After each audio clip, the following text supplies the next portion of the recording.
My father had encouraged me to get into the sciences. He used to watch a lot of David Suzuki, and he was a geneticist.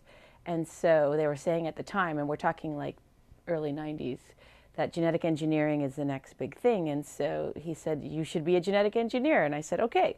And so really that's all it took. So I studied sciences quite a bit in high school and had an affinity for that. You know, when I graduated from undergrad and was looking for a graduate school, I interviewed at many, and nothing compared to U of T. You know, in terms of the physical space, the beauty of the campus, the architecture, but more importantly, the sheer depth and breadth of research that goes on here. On any given day on campus, you can go to a talk on any topic, you know, in any domain, right? You can go to Monk lectures where people are debating fundamental issues of society. You can go to hear the top scientists on a certain topic come and tell their story. You know, and then of course the research itself. And so hands down, U of T was the choice. And the good thing about a graduate degree is you have a pretty long runway to figure that out, you know, towards the end.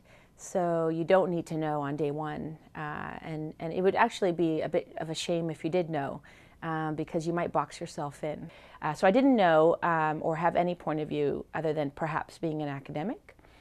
And then probably about the third year in, I realized I didn't want to be an academic. And that's when I found alternative options, and that's when I discovered my next career path.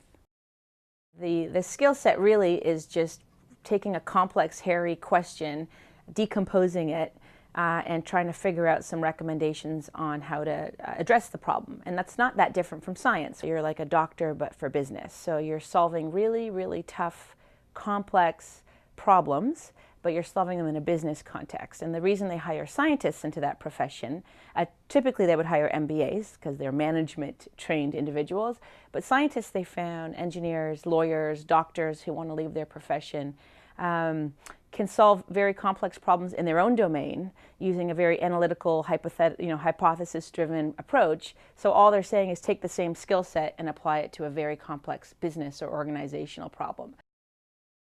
I work on different problems all the time, so every 3 or 4 months the client changes, the city changes, the problem changes, and also I get impact very quickly and immediately. In extreme cases, you know, we might advise a major corporation on a pretty significant strategic shift, so a new product area or merge with another organization, and you know, I'll see the results of my work in the headlines of the newspaper the very next day, and markets will move because of some of the work that we do.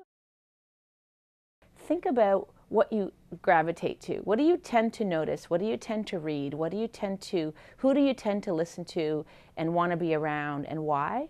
And if you piece that together, you'll start to figure out where you probably should be, even if the name of the job isn't obvious or inherent, because you might not know at this point. But if you know those things, then you get out there and you see things, and then you'll be able to find a match between a profession and the types of things that get you excited.